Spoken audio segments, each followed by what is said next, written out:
and I'm from Investors Business Daily. We're here at the New York Expo, Traders Expo, and I'm here with Scott Andrews from InvestaQuant. Well, welcome, Scott. Thank you. Nice to have you here.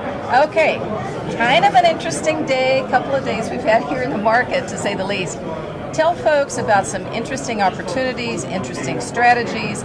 What do we do now? What could investors do now? How does this give us kind of a unique edge or opportunity here that people may not understand or know about? Sure, yeah, we've been in this raging bull market now for almost 10 years. Right. So I think a lot of traders and investors are caught a little bit off guard. We've got a 5% down move today. There's probably more volatile movement coming.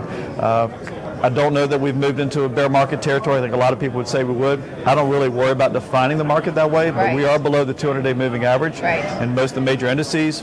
So that's a simple but effective way to define a bear market. It is. So in this kind of environment, it's interesting because it's different than what you might expect. At least everything I do is based upon quantified edges. So I study historical patterns around unique economic events, price patterns, calendar scenarios, regimes. I'm really big into market regimes. So one of my favorite strategies, is all because it's worked historically incredibly well, is getting along on a large up gap, right, in a bear market. Okay, so let's say the market goes down. When should people go long?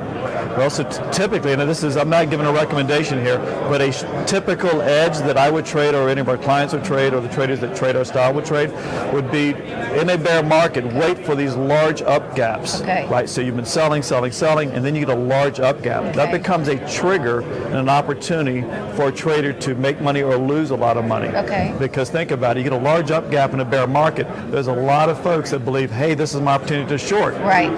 That's the worst thing you should do in a large up gap. If you go back and look historically at that for the past 15 or 20 years, it's actually a buying opportunity intraday. I'm an intraday trader. It may lead to more gains. I don't know. I don't study that. But these shorts have been trapped, right? So they've been selling, big money, amateurs, the like. And when you get that large up gap, all of a sudden the shorts, the professionals, are buying to cover, right? So that puts a bid into the market. And what else is happening?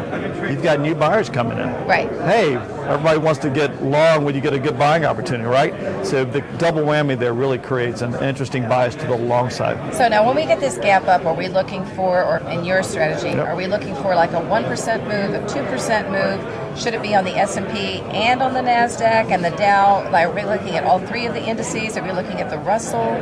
Yeah, so I trade the most liquid instruments that I can, which is typically the E-mini S&P 500. S&P. But everything I do, I'm looking for causation, context, confirmation. So everything I do is quantified. So what I just described, a large up gap in a bear market, works across all those markets. So it's got a 60 to 70% long bias, meaning odds of closing higher by the end of the day. I'm not looking for a defined target. I'm trying to get in, control my risk, and let it ride. So you're not looking for are you looking for a certain volume increase on the indexes when you're looking at that? I don't trade with volume. It's a tremendous edge for people to do. I've got a lot of clients that use it, and I probably should, but I've been successful enough trading price action. You'll see volume kick in on those days, and it typically has a bias to favor closing above the opening price, even on the big up gap.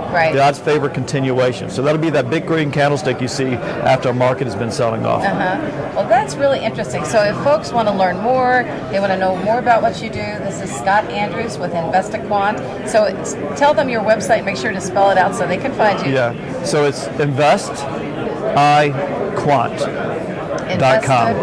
InvestaQuant. And if anybody has a question for you, is there any place they can reach you?